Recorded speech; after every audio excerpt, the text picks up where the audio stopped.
Hello बच्चों, हम पढ़ रहे थे शिवाजी ने किस तरह से हिंदू धर्म की रक्षा की।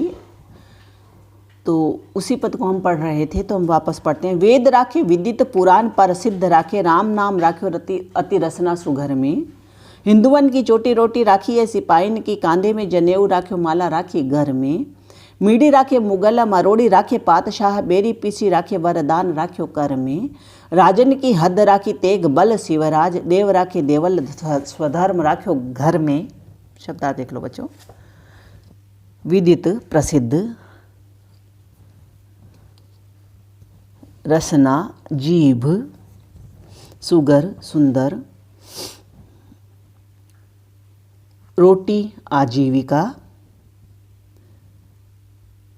घर गले, मीडी मसल दिए, मरोड़ी अहंकार नष्ट करना, पातशाह बादशाह, बेरी दुश्मन, पीसी हरा देना, कर हाथ, हद सीमा, तेग बल तलवार की शक्ति, देवल मंदिर, स्वधर्म हिंदू धर्म, घर अपने देश या अपने घर। तो यहाँ पर कवि भूषण कहते हैं कि महाराज शिवाजी ने वेद राखे विदित, वेद शास्त्रों में पहले तो उन्होंने बताया अपने हिंदू धर्म ग्रंथों को यानी वेदों को, प्रसिद्ध वेदों को उन्होंने बचाया। पुराण पर सिद्ध राखे, और दूसरी ओर वेद शास्त्रों में निहित ज्ञान का प्रसार किया। इसके अतिरिक्त हिंदू धर्म के सारभूत पुराणों की भी उन्होंने सुरक्षा की। हिंदुवन की चोटी उन्होंने सुरक्षा, राम नाम का महत्व रखा। उस समय मुसलमानों के द्वारा हिंदुओं के धार्मिक चिन्ह मिटाए जा रहे थे बच्चों, तो उन्होंने हिंदू की चोटी कटने से बचाई और उन्हें रोटी राखी है सिपाहीन की, और उन्होंने आजीविका देने के लिए सिपाही रूप में अपनी सेना में भर्ती करके आजीविका प्रदान की। कांधे में जनेऊ राख्यो, उन्होंने हिंदुओं की जनेऊ धारण करने तथा गले में माला पहनने की रक्षा की, माला राखी घर में। मीडी राखे मुगल, उन्होंने दिल्ली के बादशाह को मरोड़ कर रख दिया और सारे शत्रुओं को पीस डाला। बेरी पीसी राखे वरदान राख्यो कर में, उन्होंने मुगलों को मसल दिया और बादशाह को मरोड़ करके रख दिया और सारे ही शत्रुओं को उन्होंने कहते हैं कि पीस डाला, यानी उनको हरा दिया।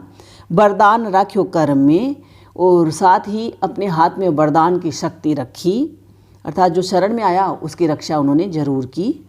राजन की हद राखी, हिंदू राजाओं के राज्य की सीमाओं की रक्षा की और अपने तलवार के बल पर मंदिरों की रक्षा की, या अपने तलवार के बल पर राजाओं की सीमा तय की। देव राखे देवल, और उन्होंने मंदिरों में देवताओं को सुरक्षित रखा। इसके साथ ही स्वधर्म राख्यो घर में, वीर शिवाजी ने घर घर में स्वधर्म यानी हिंदू धर्म को बनाए रखा या उसकी रक्षा की। तो अनुप्रास और दीपक अलंकार है बच्चों यहाँ पर। अगला फिर एग्जाम की दृष्टि से लगाओ। इंद्र जिमी जम्ब पर, बाड़व सुअंभ पर, रावण सदम्भ पर, रघुकुल राज है। पौन पारिवारिवाह पर, शंभु रति नाह पर, ज्यों सहस्र बाहु पर, राम द्विज राज है। दावा ध्रुम दंड पर, चिता मृग झुंड पर, भूषण वितुंड पर, जैसे मृग राज है। तेज तम अंश पर, कान्हा जिमी कंस पर, जो त्यो मलेच्छ वंश पर, शेर शिवराज है। किस किस का राज, किस किस पर किसका अधिकार है, ये उन्होंने बताया है यहाँ पर।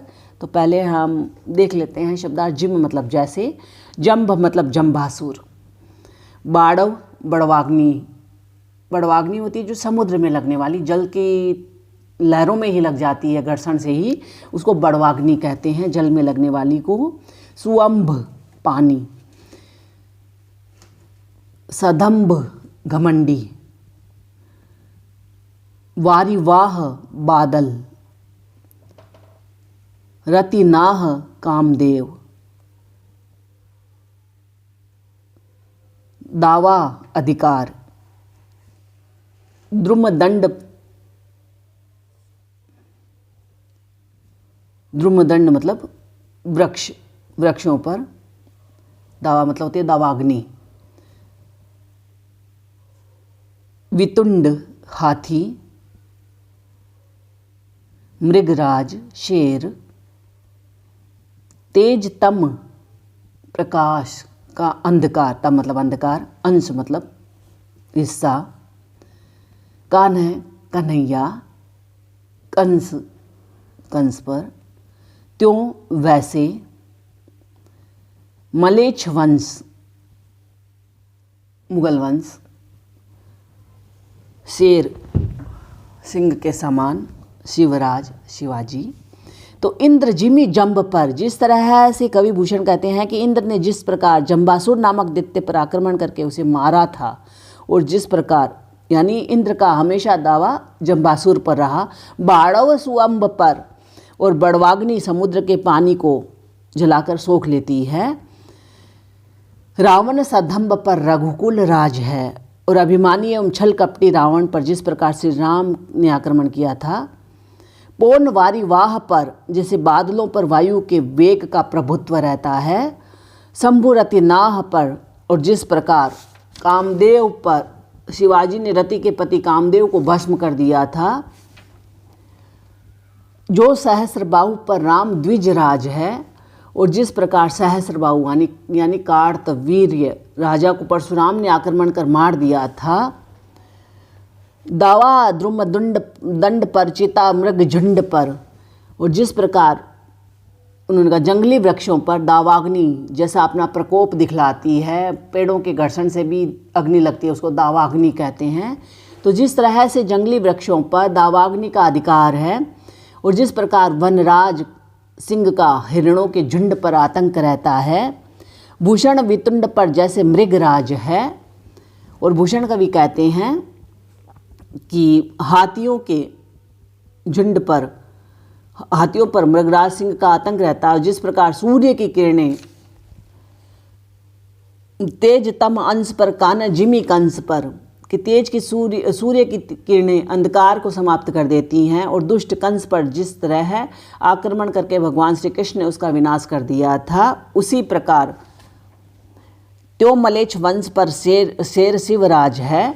तो उसी प्रकार ही कहते हैं कि सिंह के समान शौर्य एवं पराक्रम वाले छत्रपति शिवाजी का मुगलों के वंश पर आतंक छाया रहता है, अर्थात वे मुगलों का प्रबल विरोध करते हैं और वीरतापूर्वक उन पर आक्रमण कर विनाश कर देते हैं उनका। उनके शौर्य से समस्त मुगल भयभीत रहते हैं। तो यहाँ पर बच्चों उपमा अलंकार है और संगीतात्मकता है, वो देखते ही बनती है। अगला है, एग्जाम की दृष्टि से फिर लगा लो। चढ़त तुरंग चतुरंग साजी शिवराज, चढ़त प्रताप दिन दिन अति जंग में, भूषण चढ़त मरहठ चित चाऊ चारू, खग खुली चढ़त है अरिन के अंग में, भोशिला के हाथ गढ़कोट है चढ़त, अरि जोट है चढ़त एक मेरु गृह श्रृंग में, तुर्का नगन व्योमयान है चढ़त, विनमान है चढ़त बदरंग अवरंग में। औरंगजेब का वर्णन करते हुए यहाँ पर बताया शिवा प्रशस्ति में ही कि शिवाजी के शौर्य का वर्णन करते हुए कवि कहते हैं भूषण कि पहले शब्दार्थ देख लो बच्चों। जोट मतलब समूह, श्रृंग मतलब चोटी, व्योमयान अर्थ या विमान, बदरंग फीका रंग।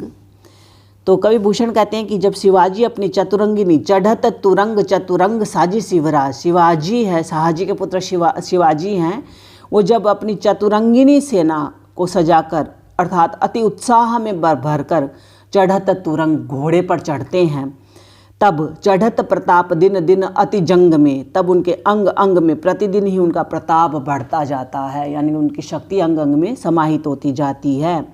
भूषण चढ़त मरहठ चित्त चाऊ चारू, कवि भूषण कहते हैं कि उनके मराठी प्रतिदिन ही उनका प्रताप बढ़ता मराठी सैनिकों के मन में बढ़ने का उत्साह चढ़ जाता है। तो जैसे ही उनको उत्साहित देखते हैं तो मरहठ यानी उसका एक एक मराठा सैनिक है, चित्त चाऊ चारू उसका भी प्रताप है वो चौगुना बढ़ जाता है। खग खुली चढ़त अरिन के अंग में, और उनकी तलवारें शत्रुओं के अंगों में खुलकर या बेरोक टोक घुस जाती है।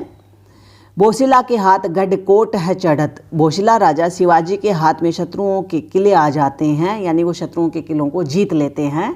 वो जोट है चढ़त एक मेरुगिरी श्रृंग में, और शत्रुओं के समूह ऊंचे पहाड़ों की चोटियों पर चढ़ने लगते हैं, अर्थात शत्रु अपने प्राण बचाने के लिए पहाड़ों की चोटियों पर शरण खोजते हैं। तुर्कान गण व्योमव्यान है चढ़त। तुर्क गण जो मृत्यु को प्राप्त हो गए हैं वे मान रहित होकर आकाशयान पर चढ़ते हैं, यानी आकाश की ओर मृत्यु को प्राप्त होने के बाद में आकाश को ही अपनी अर्थी बना लेते हैं, यानी दूसरा जन्म के लिए है वो तैयारी करते हैं।